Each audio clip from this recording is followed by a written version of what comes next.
તુલસી, મિત્તલ, હા સર સંભળાય છે. હા સર સંભળાય છે. ડિસ્ટર્બન્સ? હા, ડિસ્ટર્બન્સ નથી આવતું ને? ના સર. Okay okay okay. તો આપણે આપણું જે પેપર, બોલ અમિત, અમિત તારો માઇક ચાલે છે. અમિત માઇક બંધ કર બેટા.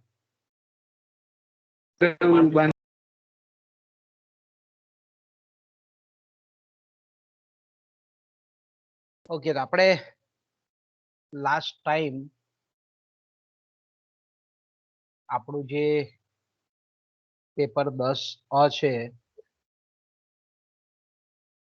આર્થિક વિચારધારાનો ઇતિહાસ, એમાં આપણે લાસ્ટ ટાઈમ સીમાંતવાદી વિચારક ઓગસ્ટનાઇન કુલનોટ વિશે આપણે અભ્યાસ કરેલો હતો અને આપણે જોયું તે પ્રમાણે કે દ્વિહસ્તક ઇજારા વાળા બજાર કઈ રીતે કિંમત નક્કી થાય છે એની ઉભયલક્ષી ઇજારાના પરિપ્રેક્ષ્યમાં આપણને સમજૂતી ઓગસ્ટનાઇન કુલનોટે આપેલી જોવા મળે છે. ઓગસ્ટનાઇન કુલનોટ આપણે જાણીએ છીએ તે પ્રમાણે કે સીમાંતવાદી વિચારક હતા અને ખાસ કરીને મેં કીધું તેમ કે એમનું જે મુખ્યત્વે પ્રદાન હતું તે આપણે એમનું જે 1838માં એમનું જે પુસ્તક હતું researches into the mathematical principles of the theory of wealth, એ પુસ્તકમાં એમણે મૂલ્યમાં કે વસ્તુની કિંમતમાં થતા પરિવર્તનો કઈ રીતે થાય છે, શા માટે થાય છે, એના માટેના પરિબળો કયા છે, એની સમજૂતી આપણને પુસ્તકમાં આપેલી જોવા મળે છે. સાથે સાથે આપણે જાણીએ છીએ તે પ્રમાણે કે વસ્તુની માંગમાં થતું જે પરિવર્તન છે એ વસ્તુની માંગમાં થતું પરિવર્તન કિંમતને આભારી છે. એમણે માંગના વક્રની શોધ કરેલી હતી, બજારની જે વ્યાખ્યા ખૂબ સરસ રીતે એમણે આપેલી હતી. કઈ રીતે બજારમાં હરીફાઈ વધે છે તેને લીધે એની ઉત્પાદન પર અને વસ્તુની કિંમત પર કઈ રીતની અસર થાય છે એની સમજૂતી આપણને ઓગસ્ટનાઇન કુલનોટે આપેલી છે. પણ ખાસ કરીને જ્યારે દ્વિહસ્તક ઇજારો હોય, આ દ્વિહસ્તક ઇજારા વાળા બજારમાં પેઢી કઈ રીતે પોતાની વસ્તુની કિંમત નક્કી કરે છે અને જ્યારે આપણે એમ કહીએ કે એક ઉત્પાદક હોય ને એક ખરીદનાર હોય, ત્યારે આપણે એમ કહીએ કે બંને પક્ષે જ્યારે ઇજારો હોય તો તેવા સંજોગોમાં આપણે એમ કહીએ કે બે પક્ષ વચ્ચેનું જે વિનિમયનું પ્રમાણ છે તેને આપણે સરળતાથી માપી શકીએ છીએ, પરંતુ જે કિંમત નિર્ધારણ છે એ કિંમત નિર્ધારણને આપણે બરાબર ઇઝીલી સમજી શકતા નથી. કારણ કે દ્વિહસ્તક ઇજારામાં આપણે જોયું તે પ્રમાણે કે કિંમત નક્કી કરવા પાછળ એક પક્ષ અથવા તો જે બીજો પક્ષ છે તેની સાથે સંકળાયેલી તેની માનસિક તૈયારી કેવી છે, એની સોદા શક્તિ કેવી છે, એનો અનુભવ કેવો છે, એની આવડત કેવી છે, એની કુનેહ કેવી છે, એનો જે રાઇવલ પક્ષ છે, સામો પક્ષ છે, એના વિશેની માહિતી કેવી છે, આ બધા પરિબળો આપણે એમ કહીએ કે કિંમત નક્કી કરવામાં બહુ મહત્વનો ભાગ ભજવતા હોય છે આ બધા પરિબળો. એટલે આપણે એમ કહી શકીએ કે કિંમત નિર્ધારણની પ્રક્રિયા છે તે થોડી ક્લિષ્ટ છે, સંકુલ એ આપણને આ દ્વિહસ્તક ઇજારામાં જોવા મળે છે અને ખૂબ સરસ રીતે એની સમજૂતી આપણને ઓગસ્ટનાઇન કુલનોટે આપેલી હતી અને આપણે આકૃતિની મદદથી લાસ્ટ પીરિયડમાં એની ખૂબ ચર્ચા પણ આપણે કરેલી હતી. ઓકે, ત્યાર પછીનો જે આપણો ટોપિક છે આ પેપરમાં એ છે બીજા જેને આપણે સીમાંતવાદી વિચારક કહીએ છીએ અને જેને આપણે કહીએ છીએ કે ગણિતનો અર્થશાસ્ત્રમાં ઉપયોગ કરનાર જે અર્થશાસ્ત્રી છે એ ગોસેન છે. હર્મન હેનરીચ ગોસેન એનું આખું નામ છે. અને આપણે જાણીએ છીએ તે પ્રમાણે કે એ ખાસ કરીને જર્મન અર્થશાસ્ત્રી છે.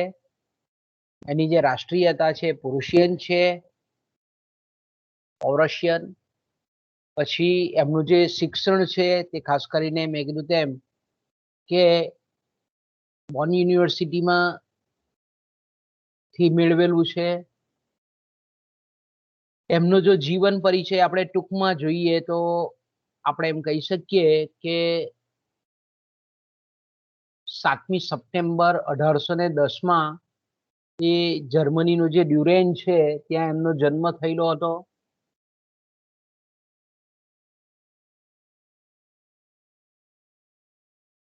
સીમાંત જેને આપણે ઉપયોગિતા કહીએ, માર્જિનલ યુટિલિટી જે શબ્દ આપણે વાપરીએ છીએ, ઉપયોગ કરીએ છીએ, એ ખ્યાલની સર્વ પહેલી વખત રજૂઆત કરનાર જો કોઈ અર્થશાસ્ત્રી હોય તો એ ગોસેન હતા. એમના જે આપણે એમ કહીએ કે વિચારો હતા એને પરિણામ સ્વરૂપ એક વ્યક્તિનિષ્ઠ, જેને આપણે એકમલક્ષી કહીએ છીએ, જેને આપણે સૂક્ષ્મલક્ષી કહીએ છીએ, તે જે અર્થશાસ્ત્રની એક વિશિષ્ટ શાખા છે, વિશિષ્ટ જે અભ્યાસ પદ્ધતિ છે, એ અભ્યાસ પદ્ધતિ જે આપનાર અગ્રગણ્ય અર્થશાસ્ત્રીઓમાં ગોસેન એ એક આગળ પડતા અર્થશાસ્ત્રી છે. અને આપણે જાણીએ છીએ તે પ્રમાણે કે પહેલી વખત આપણે તે વખતે ચર્ચા કરેલી હતી કે ભાઈ સીમાંતવાદી જે આખી વિચારધારા છે એમાં જે કંઈ પણ વિચારકો છે, અર્થશાસ્ત્રીઓ છે, તેને પ્રમુખગત રીતે આપણે બે ભાગમાં વહેંચીએ છીએ. એક ગણિત શાખાના અર્થશાસ્ત્રીઓ અને બીજા છે માનસશાસ્ત્રીય શાખાના અર્થશાસ્ત્રીઓ. તો ગોસેન જે છે તે આપણે એમ કહી શકીએ કે ગણિત શાસ્ત્રના એક વિદ્વાન, જેને આપણે કહીએ કે અર્થશાસ્ત્રી છે. ખાસ કરીને મેં કીધું તેમ કે વપરાશના ક્ષેત્રમાં ઉપયોગિતાનું મહત્વ, ઉપભોગના ક્ષેત્રમાં ઉપયોગિતાનું મહત્વ તે ખૂબ સારી રીતે સમજાવે છે. અને એના સંદર્ભમાં જ, એના અનુસંધાનમાં જ આપણે એમ કહીએ કે એ સીમાંત ખ્યાલનો ઉપયોગ આર્થિક જગતમાં કરે છે. એટલે આપણે એમ કહીએ કે સીમાંત જે ખ્યાલ છે, સીમાંત જે પૃથક્કરણ છે, તેનો આપણે એમ કહીએ કે તેઓએ ગણિત પદ્ધતિ પર આધારિત ઉપયોગ કરી અને એના જે કંઈ પણ વપરાશ અંગેના સિદ્ધાંત છે, દૃષ્ટિગુણ અંગેના ખ્યાલો છે, એ સિદ્ધાંતોની સમજૂતી અને સાબિતી એમણે આપેલી છે. પણ આપણે જોયું તે પ્રમાણે કે એમણે પોતાનું જે પુસ્તક છે, જન્મ 1810 થયેલો હતો, મેં કીધું તેમ એમનું જે પુસ્તક છે 1854 એમણે પ્રસિદ્ધ કરેલું હતું. 1854 એમણે જે પુસ્તક રજૂ કરેલું હતું એનું જે નામ હતું એ આપણે જાણીએ છીએ તે પ્રમાણે development of the laws of exchange among men. એના પુસ્તકનું નામ શું હતું? તો કે એના પુસ્તકનું નામ આપણે એમ કહીએ કે development of the laws of exchange among men. એનો જો ગુજરાતી આપણે અર્થઘટન કરવું હોય તો આપણે એ રીતે કરી શકીએ કે માણસો વચ્ચેના જે કંઈ પણ વિનિમયો અંગેના જે નિયમો છે તેનો વિકાસ. Development of the laws of the exchange among men એટલે કે માણસો વચ્ચેના જે કંઈ પણ આદાન પ્રદાનો છે, વિનિમયો છે, સોદાઓ છે, એના જે કંઈ પણ લોસ છે, એના જે કંઈ પણ નિયમો છે, એમાં જે વિકાસ છે એ અંગેનું પુસ્તક એમણે મેં કીધું તેમ કે 1854માં પ્રસિદ્ધ કર્યું. પણ આપણે કહીએ ને કે આ કેવા માણસ હતા? અનલકી માણસ હતા. અનલકી માણસ એટલા માટે હું કહું છું કારણ કે તે વખતે એમણે જ્યારે આ પુસ્તક પ્રસિદ્ધ કર્યું ત્યારે ગણિતનો પ્રચાર અને પ્રસાર ખૂબ ઓછો હતો. ગણિત શાસ્ત્ર તે વખતે એટલું બધું પાપા પગલી કરતું હતું, આપણે એમ કહીએ. બહુ પ્રાઇમરી કક્ષામાં તે વખતે ગણિત હતું, એનો જન્મ બી નહીં થયેલો હતો ગણિત પદ્ધતિનો. એટલી બધી પ્રચલિત હતી નહીં તે સમયમાં, યુરોપમાં અને ખાસ કરીને જર્મનીમાં. એટલે આપણે એમ કહી શકીએ કે ગણિત પદ્ધતિ પર આ રીતે અર્થશાસ્ત્રીય વિચારો તરફ લોકોનું ધ્યાન ખેંચાયું નહીં. એટલે આપણે જેને આજે આપણે, તમે પણ ભવિષ્યમાં MA કરશો ત્યારે તમારે એક આખો પુસ્તક આવશે તમારું, મેથેમેટિકલ ઇકોનોમિક્સ, ગણિતબદ્ધ અર્થશાસ્ત્ર. એ તમારે પાર્ટ 1માં અને પાર્ટ 2માં આવશે બંને વખત. તો આપણે એમ કહીએ કે આ જે ગાણિતિક અર્થશાસ્ત્ર છે, એ ગાણિતિક અર્થશાસ્ત્રના જેને આપણે સ્થાપકો કહીએ, આદ્ય સ્થાપકો કહીએ, તેમાં ગોસેનને આપણે મૂકવા પડે. કારણ કે એના પ્રણેતા તરીકે આપણે ગણિતબદ્ધ અર્થશાસ્ત્ર આપનાર જો કોઈ પ્રથમ વિચારક હોય તો આપણે એમ કહી શકીએ કે ગોસેન હતા. પણ મેં કીધું ને કે ભાઈ આ પુસ્તકનો એને યશ મળવો જોઈએ, એનો લાભ મળવો જોઈએ, મળ્યો નહીં. કારણ કે 20 વર્ષની મહેનત છતાં એ પુસ્તકને તૈયાર કરવામાં એને 20 થી વધારે વર્ષનો સમયગાળો લાગેલો હતો. પણ જ્યારે એ પુસ્તક એણે બહાર પાડ્યું ત્યારે આપણે એમ કહીએ કે એની ઘણી બધી ઉપેક્ષા થયેલી હતી. એટલે એને લોકોએ એને બહુ ધ્યાન પર વસ્તુ આવેલી નહીં હતી. એના જે વિચારો હતા લગભગ 25 વર્ષ સુધી એના ગ્રંથ પર કોઈનું ધ્યાન ગયું નહીં. એટલે 1854માં બહાર પાડ્યો પછી 25 વર્ષ, એટલે તમે વિચાર કરો કે 1875-76 નો ગાળો, ત્યાં સુધી એના પુસ્તક પર કોઈનું ધ્યાન હતું નહીં. એના બહુ મહત્વના વિચારો આપણને આ ગ્રંથમાં જોવા મળે છે, પણ લોકો સમક્ષ એ આવેલું હતું નહીં. પણ એના મૃત્યુ પછી જે આના પછી આપણે જે સીમાંતવાદી વિચારક ભણવાના છે એ જેવન્સે આ પુસ્તકનું મહત્વ લોકો સમક્ષ મૂક્યું. જો ગોસેન જર્મનીના હતા અને જેવન્સ છે તે ઇંગ્લેન્ડના હતા. તો આપણે એમ કહીએ કે ગોસેનના મૃત્યુ પછી, એટલે એમનું મૃત્યુ 1858માં મેં કીધું તેમ થયેલું હતું. એની ચોક્કસ તારીખ આપણે જોઈએ તો આ રીતે અહીંયા તમે જોવો છો કે 13મી ફેબ્રુઆરી 1858માં કોલોન, જે જર્મનીનું જે શહેર છે, ત્યાં એમનું મૃત્યુ થયેલું હતું. એટલે બહુ આપણે એમ કહીએ ને કે 48 વર્ષની ખૂબ નાની વયે એમનું મૃત્યુ થયેલું હતું. એટલે આપણે એમ કહી શકીએ કે અર્થશાસ્ત્રમાં જેને બહુ પાયાનું પ્રદાન કહીએ, એવું પ્રદાન આપણને ગોસેનના જે સિદ્ધાંતો છે, કારણ કે એના પછી આખી અર્થશાસ્ત્રની મેં કીધું તેમ કે શાખા વિકસેલી છે. તો એનો જો એના પાયામાં જો કોઈક વિચારક હોય તો એ હર્મન હેનરીચ ગોસેન હતા.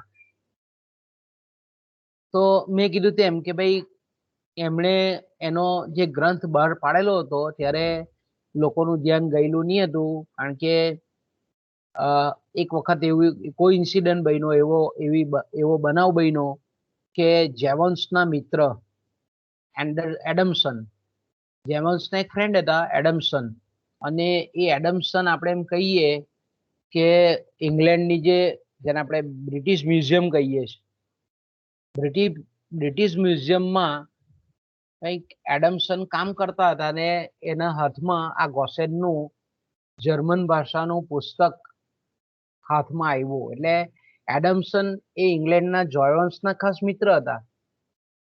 તો એણે એ કંઈક જર્મન ભાષાથી થોડા ફેમિલિયર હતા, વાકેફ હતા. એટલે એણે એના મિત્ર જેવન્સને બતાવ્યું આ પુસ્તક કે ભાઈ જો આ હર્મન હેનરીચ ગોસેનનું આ પુસ્તક છે અને એમાં કંઈક નવીન વિચારો જોવા મળે છે. તો એ પુસ્તક, કારણ કે જેવન્સ પણ આપણે એમ કહીએ કે જર્મન ભાષાથી એ વાકેફ હતા, એટલે જેવન્સે પણ એ પુસ્તકને બરાબર વાંચ્યું અને બરાબર વાંચ્યા પછી આપણે એમ કહીએ કે તત્કાલીન સમયના જે વિચારો હતા યુરોપ દેશમાં, આર્થિક વિચારો હતા, તેનાથી અલગ વિચારો, કારણ કે તે વખતે આપણે જાણીએ છીએ કે પ્રશિષ્ટો ના વિચારો હતા, એડમ સ્મિથ, ડેવિડ રિકાર્ડો, જે.એસ. મિલ, માલ્થસ, આ બધાના વિચારો હતા, તેનાથી અલગ પ્રકારના વિચારો આ પુસ્તકમાં એને જોવા મળ્યા જેવન્સને. તો જેવન્સે આપણે એમ કહીએ કે વિચારોનું મૂલ્ય જોતા પછી એનું ઇંગ્લિશમાં ટ્રાન્સલેશન કરાવ્યું જર્મન ભાષામાંથી, અને પછી આપણે એમ કહીએ કે જે એને શ્રેય મળવો જોઈએ, યશ મળવો જોઈએ, એ ગોસેનને સાચા અર્થમાં આપણે એમ કહીએ કે જેવન્સે એને એક ચોક્કસ સમયે અન્યાય થયેલો હતો એની સામે ન્યાય અપાવ્યો એમ આપણે ચોક્કસ કહી શકીએ. તો મેં કીધું તેમ કે ભાઈ આ જે પુસ્તક હતું પછી જર્મન ભાષામાંથી એનું ઇંગ્લિશમાં ટ્રાન્સલેશન થયું, એટલે એ પુસ્તકમાંથી એવા તારણો આપણને ઘણા જોવા મળે છે કે ગોસેન હતા તે અર્થશાસ્ત્રના જે સિદ્ધાંતો જે છે એની જે પદ્ધતિ છે એના નિરૂપણમાં, એના એનાલિસિસમાં ગોસેન બહુ વાસ્તવિક હતા, બહુ સાચા હતા. બીજું આપણે એમ કહીએ કે વપરાશનું જે ક્ષેત્ર છે એ તે વખતે ઉપભોગકર્તાઓનું ક્ષેત્ર પ્રશિષ્ટોની વિચારધારામાં બહુ ઓછું હતું. જ્યારે આ 1800 ને મેં કીધું તેમ કે 54માં એમણે ગ્રંથ બહાર પાડ્યો ગોસેને, ત્યારે ઉપભોગના વિશ્લેષણમાં આપણે એમ કહીએ કે એક નવીન પદ્ધતિ, અને એક એવી પદ્ધતિ હતી સીમાંત પદ્ધતિ, સીમા જેને માર્જિન આપણે કહીએ છીએ, એનો ઉપયોગ કરનાર ગોસેન એ પહેલા હતા. વપરાશના વિશ્લેષણમાં, કન્ઝમ્પશનના એનાલિસિસમાં આપણે એમ કહીએ કે સીમાંતનો ઉપયોગ કરનાર ગોસેન એ પહેલા વિચારક હતા. એટલે સીમાંત તત્વની રચના કરનાર જો કોઈ વિચારક હોય તો એ ગોસેન હતા. કારણ કે એમણે જે પુસ્તક મૂકેલું, એમણે જે સિદ્ધાંત મૂકેલો હતો કે ભાઈ એમણે તે વખતે, જો અત્યારે આપણને નવો નથી લાગતો, પણ એમણે 1854માં જે કીધેલું હતું તે પ્રમાણે કે વસ્તુ, કોઈ પણ વસ્તુ હોય એ વસ્તુનું ઉપયોગ લેવાનું પ્રમાણ, કોઈ પણ વસ્તુ હોય એ વસ્તુનું ઉપયોગ લેવાનું પ્રમાણ જેમ જેમ વધતું જાય છે તેમ તેમ એ વસ્તુના વાપરવાથી થતો જે સંતોષ છે તે ઘટતો જાય છે. એ વસ્તુનો આપણે એમ કહીએ કે વસ્તુ વાપરવાથી થતું સમાધાન છે, સમાધાન મીન્સ કે યુટિલિટી, તૃષ્ટિગુણ, સંતોષ, એ ઘટતો જાય છે. એટલે આપણે એમ કહીએ કે વસ્તુમાં જે સંતોષ આપવાની જે શક્તિ છે કે યોગ્યતા છે તે પ્રમાણે વસ્તુનું મૂલ્ય કે વસ્તુની કિંમત નક્કી થાય છે. એણે કેટલું સરસ કીધું, એણે એવી રીતે સરસ કીધું આપણને કે તે વખતે, જો આ પહેલી વખત હતો અર્થશાસ્ત્રમાં આ જે વિચાર હતો એ બહુ નવીન વિચાર હતો કે વસ્તુનું ઉપયોગ લેવાનું, એટલે કે ઉપયોગમાં લેવાનું પ્રમાણ જેમ જેમ આપણે વધારતા જઈએ છીએ તેમ તેમ એ વાપરવાથી થતો સંતોષ, સમાધાન, દૃષ્ટિગુણ એ ઘટતો જાય છે. પછીથી માર્શલે આપણે એમ કહીએ કે ઘટતા જતા સીમાંત દૃષ્ટિગુણનો સિદ્ધાંત આપેલો હતો, પણ આ 1856માં અને માર્શલે આપેલો 1890માં. વિચાર કરો.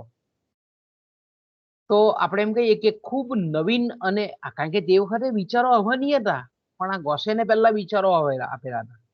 એટલે આપણે એમ કહીએ કે વસ્તુમાં જે સંતોષ આપવાની જે શક્તિ છે કે એની યોગ્યતા છે, એ યોગ્યતા એ જે તે વસ્તુની કિંમત કે મૂલ્ય નક્કી કરે છે. આવું સરસ મજાનું એમણે તે વખતે સમજૂતી આપેલી હતી. બીજું આપણે જાણીએ છીએ તે પ્રમાણે કે ગોસેન એ અર્થશાસ્ત્ર ની પણ એમણે વ્યાખ્યા આપેલી હતી. ગોસેનના મત પ્રમાણે આપણે એમ કહીએ કે અર્થશાસ્ત્ર એ એવી જ્ઞાનની શાખા છે કે જે સુખ અને દુઃખ અંગેના સિદ્ધાંતો રજૂ કરે છે. અને અર્થશાસ્ત્રમાં આપણે એમ કહીએ કે વ્યક્તિ અને સમાજ એ ઓછામાં ઓછા દુઃખે, ઓછામાં ઓછા ન્યૂનતમમાં ન્યૂનતમ કષ્ટે વધારેમાં વધારે કઈ રીતે સુખાકારી, સુખ, આનંદ મેળવી શકે છે એનો એમાં વિચાર કરવામાં આવે છે. જો ગોસેન શું કહેતા હતા કે અર્થશાસ્ત્ર એ બીજું કઈ નથી, ઇકોનોમિક્સ એ બીજું કશું નથી, પણ સુખ અને દુઃખ અંગેના સિદ્ધાંતો એ રજૂ કરે છે. વ્યક્તિ હોય, માનવી હોય કે કોઈ પણ સમાજ હોય, એ ઓછામાં ઓછા કષ્ટે, ઓછામાં ઓછા આપણે એમ કહીએ કે દુઃખે કઈ રીતે વધારેમાં વધારે મહત્તમમાં મહત્તમ સુખ કે સંતોષ કે આનંદ મેળવી શકે છે એનો એમાં વિચાર કરવામાં આવે છે. એટલે આપણે એમ કહી શકીએ કે ગોસેનના જે આર્થિક વિચારો છે એમાં ઉપયોગિતા, વસ્તુની ઉપયોગિતા, વસ્તુનો ઉપભોગ, એમાં ગોસેનના વિચારોએ એનું જે ઉપયોગિતાવાદ છે, ઉપભોગવાદ છે, ઉપભોગતા છે, એના પર ધ્યાન કેન્દ્રિત આપણને કરેલું જોવા મળે છે. અને આપણે જાણીએ છીએ કે પ્રશિષ્ટો જે કહેતા હતા કે વસ્તુનું મૂલ્ય એ વસ્તુના ઉત્પાદન માટે કેટલો ખર્ચ થયેલો છે, માનવ શ્રમ કેટલા ખર્ચાયેલા છે એના પર આધારિત છે. પ્રશિષ્ટો આપણને શું કહેતા હતા? પ્રશિષ્ટો એવું કહેતા હતા કે ભાઈ કોઈ પણ વસ્તુનું મૂલ્ય, જેમ આપણે એમ કહીએ કે વસ્તુનું ઉત્પાદન કરવા માટે કેટલો ખર્ચ થયેલો છે અને કેટલા માનવ શ્રમ એના ઉપર, એ વસ્તુના નિર્માણ માટે, સર્જન માટે કેટલા શ્રમ ખર્ચાયેલા છે, માનવ શ્રમ ખર્ચાયેલા છે, એ મહત્વનું છે વસ્તુનું મૂલ્ય નક્કી કરવામાં. ત્યારે ગોસેન એવું કહે છે કે કોઈ પણ વસ્તુના ઉત્પાદન માટે કેટલો ખર્ચ થયો અથવા એના પર કેટલા માનવ શ્રમ ખર્ચાયેલા છે એ વિચાર બહુ મહત્વનો નથી. પરંતુ ખરો જે પ્રશ્ન છે એ છે કે વસ્તુની પહેલા જરૂર છે કે નહીં, વસ્તુની જરૂર છે કે નહીં, અને જરૂર હોય તો જરૂર એ કયા પ્રકારની છે, એની જરૂરિયાતની, એ વસ્તુની જરૂરિયાતની તીવ્રતા કેટલી છે, એના પર વસ્તુના મૂલ્યનો આધાર છે. ગોસેન કેવું કહે છે, જો અહીંયા તદ્દન નવીન વિચારો છે. પ્રશિષ્ટો એવું કહેતા હતા, પ્રશિષ્ટ અર્થશાસ્ત્રી એટલે એડમ સ્મિથ, ડેવિડ રિકાર્ડો, જે.એસ. મિલ, માલ્થસ, આ લોકો એવું કહેતા હતા કે કોઈ પણ વસ્તુનું મૂલ્ય, કોઈ પણ વસ્તુની કિંમત એ વસ્તુ ઉત્પાદન કરવામાં કેટલા શ્રમ ખર્ચાયેલો છે, કેટલા કલાકો વપરાયેલા છે, એના આધારે વસ્તુનું મૂલ્ય નક્કી થાય છે. ત્યારે આ સીમાંતવાદી પ્રખર વિચારક, જેને આપણે ગોસેન કહીએ છીએ, તે ગોસેન એવું કહે છે કે વસ્તુના ઉત્પાદન માટે કેટલો ખર્ચ થયેલો છે કે એના પર કેટલા માનવ શ્રમ ખર્ચાયેલા છે એ બહુ મહત્વનું નથી, પણ વાસ્તવમાં વસ્તુની પહેલા કેટલી જરૂરિયાત છે, જરૂરી છે કે નહીં, પહેલા તો એ પ્રશ્ન ઉભો થાય. વસ્તુનું મૂલ્ય નક્કી કરવામાં કોઈ પણ વસ્તુની પહેલા તો જરૂરિયાત છે કે કેમ, અને જરૂરિયાત છે તો કયા પ્રકારની જરૂરિયાત છે, કેટલી જરૂરિયાત છે, જરૂરિયાતની તીવ્રતા કેટલી છે. કારણ કે આપણે જોઈએ છીએ તે પ્રમાણે કે કોઈ વસ્તુના ઉત્પાદન પાછળ ઘણો બધો માનવ શ્રમ ખર્ચાયેલો હોય, પણ તે બન્યા પછી એ વસ્તુનો જો કોઈ ઉપયોગ અથવા તો કોઈ જરૂરત વગરની હોય તો કોણ કિંમત કોઈ આપે ખરું? આપણે જોઈએ છે સમાજમાં કે ઘણી વસ્તુ એવી હોય છે કે કઈ ઉપયોગી નથી હોતી, પણ એનું ઉત્પાદન છે તે ઢગલા બંધ થતું હોય, તો એની કોઈ કિંમત આપણે કહીએ કે એકદમ કોડીના દામે પણ, ઓછામાં ઓછા ભાવે પણ એ ખરીદવા માટે કોઈ તૈયાર નથી. એટલે આપણે એમ કહી શકીએ કે ખાલી માણસના શ્રમ ખર્ચાયેલા છે વસ્તુના ઉત્પાદન પાછળ, એટલે કોઈ વસ્તુ લેવા નીકળી નથી પડતું. પણ વાસ્તવમાં આપણે જોઈએ છે કે ઘણી વસ્તુ એવી છે કે એમાં એનું ઉત્પાદન કરવામાં બહુ ઓછો શ્રમ ખર્ચાયેલો હોય, પણ એ ઘણી જરૂરિયાતવાળી વસ્તુ હોય, તો તેમને ખરીદવા માટે માણસ એની પૂરેપૂરી કિંમત આપે છે. એ જગ્યાએ એ વસ્તુના ઉત્પાદન માટે કેટલો શ્રમ વપરાયેલો છે એ જોવામાં આવતો નથી. એ જોવામાં નથી આવતું, પણ એ વસ્તુની જરૂરિયાત કેટલી છે. એટલે આપણે એમ કહી શકીએ કે ગોસેન એ એવા વિવેચક હતા, એવા વિચારક હતા કે મૂલ્યના સિદ્ધાંતમાં, કિંમત નક્કી કરવાના સિદ્ધાંતમાં માંગનો વિચાર એ પહેલો થવો જોઈએ. જરૂરિયાતની તીવ્રતા, એને આપણે બીજા અર્થમાં કહીએ છીએ માંગ કહીએ છીએ. વસ્તુની માંગ હોય તો જ આપણે એમ કહીએ કે, તો આપણે એમ કહી શકીએ કે અત્યાર સુધીમાં, કારણ કે આના સમયમાં પ્રશિષ્ટોનું વર્ચસ્વ હતું, તો કે ભાઈ પ્રશિષ્ટ વિચારધારા હતી. પ્રશિષ્ટ વિચારધારા પુરવઠાને વધારે મહત્વ આપતી હતી, અને પુરવઠા નક્કી કરવામાં ઉત્પાદન ખર્ચ બહુ મહત્વનો હતો. શ્રમ ખર્ચ, શ્રમ મૂલ્યનો સિદ્ધાંત એ લોકોએ આપેલો હતો. ત્યારે આ પહેલા એવા વિચારક હતા કે એમણે મૂલ્યના સિદ્ધાંતમાં માંગનો વિચાર પહેલા થવો જોઈએ, આવા નવીન વિચાર એમણે આપ્યા. તો આપણે એમ કહીએ કે વસ્તુની જે જરૂરિયાત છે, વસ્તુની જરૂરિયાતનું રૂપાંતર બજારમાં માંગમાં કેવી રીતે થાય છે, અને એ માંગની તીવ્રતા શાના ઉપર આધારિત હોય છે, અને તેની તીવ્રતા કેવી રીતે આંકી શકાય, અને એ મૂલ્ય નક્કી કરવામાં કેવો ભાગ ભજવે છે, એનો ખરેખર વિચાર થવો જોઈએ. ગોસેન આપણને શું કહે છે, બહુ સરસ સમજાવે છે કે ભાઈ વસ્તુની જે જરૂરિયાતનું રૂપાંતર છે, વસ્તુની જરૂરિયાતનું, કે ભાઈ માણસની કોઈ પણ વસ્તુની જરૂરિયાતનું રૂપાંતર બજારમાં માંગમાં કેવી રીતે થાય છે, અને માંગની કેમ માણસ વસ્તુની માંગ ઊભી કરે છે, એની તીવ્રતા શાના ઉપર આધારિત છે, અને એની તીવ્રતા કેવી રીતે આપણે આંકી શકીએ, કેવી રીતે નક્કી કરી શકીએ, એ મૂલ્ય નક્કી કરવામાં બહુ મહત્વનો ફાળો આપે છે, બહુ ભાગ ભજવે છે. અને એનો વિચાર અહીંયા થવો જોઈએ. તો આવા સૂક્ષ્મતમ વિચારો આપ્યા તે વખતે.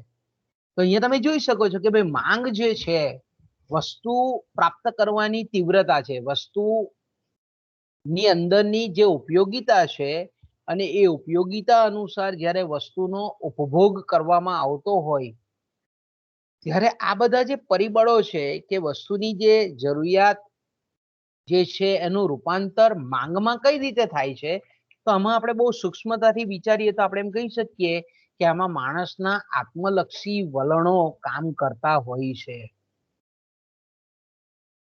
અને મેં કીધું તેમ કે આવો વિચાર એ તત્કાલીન સમયમાં એકલા ગોસેને તો આપેલો જ હતો પહેલા તો સર્વપ્રથમ, પણ કંઈક અંશે આપણને વોન થ્યુનેન, જર્મનીના બીજા વિચારક હતા તે, બીજા કુર્નોટ હતા, અને મેં કીધું તેમ કે કુર્નોટ, ગોસેન, થ્યુનેન એ પણ આ જ ટાઈપના સિમિલર વિચારો મૂકેલા. થોડા થોડા ભિન્નતા છે એ લોકોના વિચારોમાં, પણ છતાં પણ બેઝિકલી એ લોકોનો જે મૂળ, જે આપણે એમ કહીએ કે કોઈ પણ વસ્તુના મૂલ્યમાં માંગની તીવ્રતા કોના પર આધારિત છે, વસ્તુની જરૂરિયાત એ માંગમાં કઈ રીતે પરિવર્તિત થાય છે, અને આ મૂલ્ય નિર્ધારણમાં બહુ મહત્વનો ફાળો ભજવે છે, એવું આપણી સમક્ષ તે વખતે નવીન સ્વરૂપમાં આ લોકોએ મૂકેલું હતું. બીજું એમનું જે ખાસ કહેવું હતું તે કે ભાઈ કોઈ પણ વસ્તુનું આ રીતે જે મૂલ્ય છે તે પણ અમુક વિશિષ્ટ મર્યાદા સુધી જ આપી શકાય. અને એ લોકો એવું કીધેલું કે ભાઈ અમુક વિશિષ્ટ મર્યાદા એટલે હું, તો કે ભાઈ સીમાંત મર્યાદા. ગોસેને આપણને સીમાંત શબ્દ આપ્યો નથી, પણ એમનું જે કહેવાનું હતું કે ભાઈ છેલ્લી વસ્તુનું મૂલ્ય, છેવટનું મૂલ્ય, એવો શબ્દ પ્રયોગ એમણે તત્કાલીન સમયમાં કરેલો છે. તો ગોસેનના જે આપણે એમ કહીએ કે ગોસેનનું જે મહત્વનું પ્રદાન છે, એ ગોસેનનું જે મહત્વનું પ્રદાન છે એમાં ખાસ કરીને મેં કીધું તેમ કે એમના જે ઉપભોગ, જેને આપણે વપરાશ કહીએ છીએ, એ વપરાશ અંગેના જે કંઈ પણ નિયમો છે, જે કંઈ પણ સિદ્ધાંતો છે, એને લીધે આપણે એમ કહીએ કે અર્થશાસ્ત્રમાં ગોસેનનું મહત્વ ખૂબ રહેલું છે એમ આપણે કહી શકીએ. એટલે ગોસેનને મેં કીધું તેમ કે ઉપયોગિતાવાદમાં, ઉપભોગમાં એ દ્રઢ શ્રદ્ધા હતી. વપરાશ અથવા તો ઉપભોગ અંગેનો જેમણે પહેલો નિયમ આપેલો હતો કે ભાઈ જેમ જેમ આપણે કોઈ પણ વસ્તુનો વપરાશ વધારીએ છીએ તેમ એ વસ્તુમાંથી પ્રાપ્ત થતો આનંદ કઈ રીતે વધતો રહે છે આ અંગે આપણે એમ કહીએ કે ગોસેને જે વપરાશ અંગેનો આનંદ અંગેનો કુદરતી નિયમ આપણી સમક્ષ એમણે મૂકેલો છે કે ભાઈ જેમ કોઈ પણ વસ્તુનો વપરાશ વધારીએ છે તેમ એમાંથી પ્રાપ્ત થતો સંતોષ એ કઈ રીતે વધતો જાય છે એમાંથી પ્રાપ્ત થતું સમાધાન કે યુટિલિટી કઈ રીતે વધે છે એટલે આ અંગેનો જે એનો નિયમ છે તેને આપણે વપરાશનો આનંદનો દૃષ્ટિગુણનો સંતોષનો કુદરતી નિયમ તરીકે ઓળખીએ છીએ તો તમને પરીક્ષામાં પૂછે કે ભાઈ ગોસેનના વપરાશ અંગેના જે વિચારો છે તેમાંનો પ્રથમ નિયમને ટૂંકમાં લખો તો આપણે એમ લખી શકીએ કે ગોસેનના મતે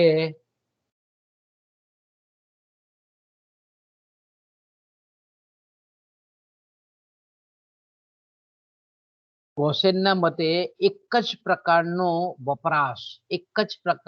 વપરાશ આપણે વધારતા જઈએ ઉપભોગ વધારતા જઈએ ત્યારે આનંદ સતત ઘટતો જાય છે અને અંતે છેવટે સંતૃપ્તિનું સંતોષનું બિંદુ આવી જાય છે દરેક વસ્તુનો વપરાશ કરવા જઈએ છે ત્યારે એક તબક્કે માણસને મળતો કુલ સંતોષ એ મહત્તમ બને છે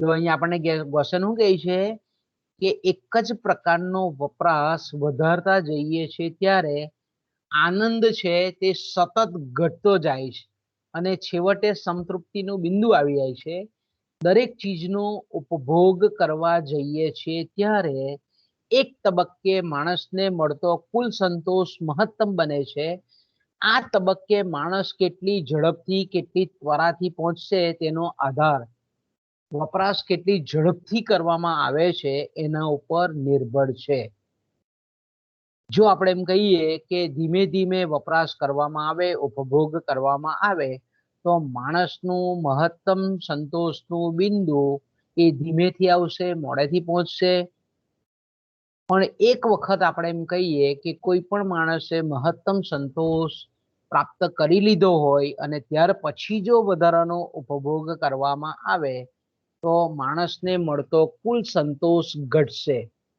તો આ ઉપભોગ અંગેનો પ્રથમ નિયમ ગોસેનનો છે એમ આપણે કહી શકીએ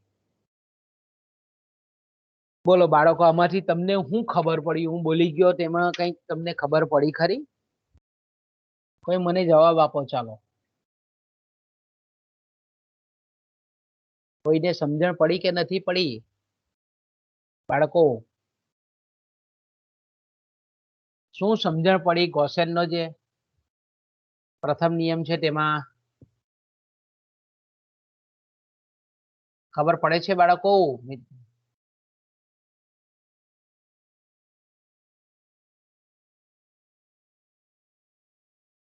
તો ગોસેનનું કહેવું એમ છે કે જ્યારે એમણે શબ્દ વાપરેલો કયો છે કે એક જ પ્રકારનો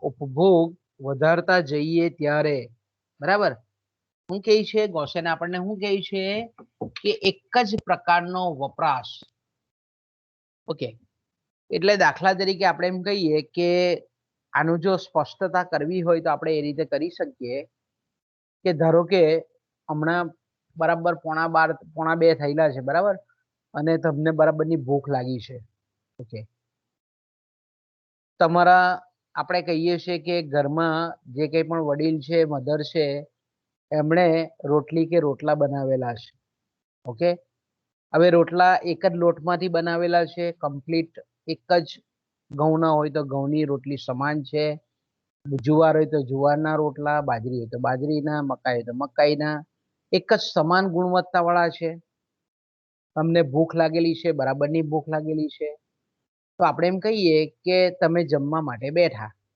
ઓકે, તો આપણે કહીએ છીએ કે તમે જ્યારે ભૂખા છો ત્યારે પહેલી રોટલી કે પહેલો રોટલો ખાવ છો ત્યારે તમને સૌથી વધારે સંતોષ મળે છે. ગોસેન એને આપણે એમ કહીએ છીએ કે ઉપભોગ, એ રોટલી એ વસ્તુનો ઉપભોગ કરવાથી આનંદ મહત્તમ મળે છે. આનંદ શબ્દ વાપરેલો છે. પછી માર્શલે એને તૃષ્ટિગુણ શબ્દ વાપર્યો, સંતોષ શબ્દ વાપર્યો. આપણે અહીંયા સમજવાનું શું છે તો કે આનંદનો મતલબ સંતોષ, સુખાકારી, સુખ, આપણે એમ કહીએ કે ખુશી, સમાધાન, કોઈ પણ શબ્દ તમે વાપરી શકો. ગોસેને એના માટે આનંદ વાપરેલો છે કે પહેલી રોટલી ખાઈએ, આપણે બરાબર ભૂખ લાગેલી છે તો આપણને બહુ પુષ્કળ આપણને સંતોષ મળે. પછી એક જ પ્રકારનો ઉપભોગ એટલે શું છે, સમાન વસ્તુનો આપણે બીજી વખત પાછી બીજી રોટલી ખાઈએ તો પહેલા એકમમાંથી આપણને જેટલો સંતોષ કે આનંદ મળ્યો એ બીજામાંથી ઘટતો જાય. ત્રીજી રોટલી ખાઈએ છીએ તો આપણને વધારે ઘટે છે, ચોથી રોટલી ખાઈએ છીએ તો આપણને વધારે ઘટે છે. સંતોષ કેવો થાય છે? ઘટતો જાય છે. એક જ પ્રકારનો ઉપભોગ વધારતા જઈએ છીએ ત્યારે આનંદ છે તે સતત ઘટતો જાય છે. અને એક બિંદુ એવું જ આવી જાય કે તમે ભાઈ ધરાઈ ગયા હવે, તો એ સંતૃપ્તિ, સંતોષ નું છેવટે આપણે એમ કહીએ કે ભાઈ આપણી ભૂખ મટી જાય ખાઈએ એટલે, તો એ ત્યાં તમને મહત્તમ એક તબક્કો એવો આવે કે જ્યાં માણસને કુલ સંતોષ એ મહત્તમ બને છે. હવે આ તબક્કે કેટલી ઝડપથી માણસ પહોંચે તેનો આધાર છે એ કેટલી ઝડપથી ખાય છે. બહુ ઝડપથી ખાય તો ઝડપથી સંતોષ મળી જાય, ધીમે ધીમે ખાય તો ધીમે ધીમે એને સંતોષ પ્રાપ્ત થાય. પણ એક વખત એ ધરાઈ જાય છે એટલે અહીંયા આપણને ગોસે શું કહે છે કે એક વખત મહત્તમ સંતોષના બિંદુએ માણસ પહોંચી જાય અને ત્યાર પછી પણ જો એ ખાવાનું ચાલુ રાખે, ઉપભોગ કરવાનું ચાલુ રાખે, વપરાશ કરવાનું ચાલુ રાખે તો માણસને મળતો કુલ સંતોષ એ ઘટતો જાય છે. તો આને કહેવામાં આવે છે ગોસેનનો ઉપભોગ અંગેનો, વપરાશ અંગેનો પ્રથમ નિયમ. ઓકે, હવે ગોસેન આપણે બીજો નિયમ પણ આપણી સમક્ષ મૂકે છે. એટલે આપણે એમ કહીએ કે આ જે ગોસેનનો પ્રથમ નિયમ છે તેને પછીથી આપણે એક સૈદ્ધાંતિક નામ આપ્યું, ઘટતા જતા સીમાંત દૃષ્ટિગુણનો નિયમ. માર્શલે એને શું નામ આપ્યું કે ઘટતા જતા સીમાંત દૃષ્ટિગુણનો નિયમ. તો આપણે એમ કહીએ કે આનું તો મેં કીધું માર્શલે 1890 પુસ્તક લખ્યું, ગોસેને 1854 આ વિચાર આપેલા હતા. તો તમે વિચાર કરો કે 54 ને 6 60 ને 70 ને 20 90, તો લગભગ 36 વર્ષ પહેલા ગોસેને આ વિચારો આપેલા હતા. 36 વર્ષ પહેલા માર્શલે એનો 1890 એને ફરીથી આપણે એમ કહીએ કે અલગ શબ્દ આપી અને પછી એનો આપણે કહીએ કે ફરીથી એનું નવસર્જન કર્યું. પણ જેને આપણે ઘટતા જતા સીમાંત દૃષ્ટિગુણનો નિયમ કહીએ છીએ તે આપણને ગોસેનના વિચારોમાં જોવા મળે છે. પછીથી જેવન્સે પણ આ ગોસેનના જ વિચારોને આપણે કહીએ કે સીધા આપણને ઉપયોગ કરેલો હોય એવું લાગે, કારણ કે જેવન્સ પણ બહુ પછીથી આવેલા વિચાર જ છે. બીજો જે વપરાશ અંગેનો કે ઉપભોગ અંગેનો નિયમ આપણી સમક્ષ મૂકે છે કે માણસની સામે વપરાશ માટેની અનેક ચીજ વસ્તુઓ પડેલી હોય છે, કારણ કે માણસ કઈ એક જ રોટલી ખાઈને કઈ પોતાનું જીવન એ આપણે એમ કહીએ કે વ્યતીત કરતો નથી. માણસની સામે આપણે એમ કહીએ કે ઉપભોગ માટેની ઘણી બધી ચીજ વસ્તુઓ એ ઉપયોગ કરતો હોય છે. તો આપણે એમ કહીએ કે દાખલા તરીકે આપણે કહીએ કે આપણે રોજબરોજ હજારો વસ્તુઓનો ઉપયોગ કરીએ છીએ.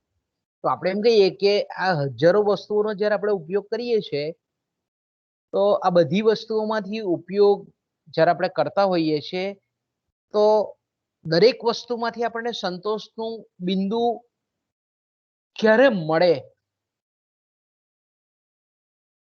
તો આપણે એમ કહી શકીએ કે ગોસેન એવું કહે છે કે દરેક વસ્તુના વપરાશમાંથી સંતૃપ્તિનું બિંદુ જ્યાં સુધી આપણે એમ કહીએ કે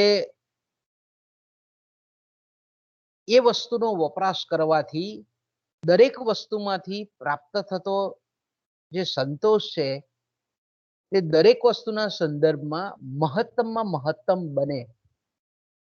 તે ક્યારે મહત્તમ બને, એના કેટલા એકમો દરેક ચીજ વસ્તુઓના લેવા પડે, એ અંગે પણ ગોસેને કેટલીક સ્પષ્ટતા કરેલી છે. જ્યાં સુધી દરેક વસ્તુનો આપણે ઉપયોગ ચાલતા વપરાશ કરતા જઈએ અને દરેક વસ્તુમાંથી આપણને એવું લાગે કે ભાઈ અહીંયા બસ આ વસ્તુમાંથી મને સંતોષ અહીંયા પ્રાપ્ત થઈ ગયો, એવી રીતે દરેક વસ્તુમાંથી પ્રાપ્ત થતો સંતોષ જ્યારે મહત્તમ એટલે સંતૃપ્તિનું દરેક વસ્તુના સંદર્ભમાં બિંદુ આવી જાય દરેક ચીજ વસ્તુઓમાંથી, ત્યારે આપણે એમ કહી શકીએ કે માણસનો મહત્તમ સંતોષ પ્રાપ્ત થાય છે. અને એ પ્રમાણમાં એટલા પ્રમાણમાં માણસે દરેક ચીજ વસ્તુઓનો ઉપયોગ કરવો જોઈએ કે જેથી કરીને એ મહત્તમ સંતોષનું બિંદુ પ્રાપ્ત કરી શકે. ફરી પાછું દાખલા તરીકે મેં કીધું તેમ કે ભાઈ આપણે માણસ છે તો માણસને અનાજ પણ જોઈએ, વીજળી પણ જોઈએ, કપડાં પણ જોઈએ, ફર્નિચર પણ જોઈએ, મકાન પણ જોઈએ, બૂટ ચંપલ પણ જોઈએ, નોટબુક બી જોઈએ, મોબાઈલ પણ જોઈએ. આપણે શું કરીએ છીએ, અનેક ચીજ વસ્તુઓનો આપણે ઉપભોગ કરવા માટે, ઉપયોગ કરવા માટે, વપરાશ કરવા માટે આપણી સમક્ષ આવી ચીજ વસ્તુઓ અને સેવાઓ ઘણી બધી પડેલી હોય છે.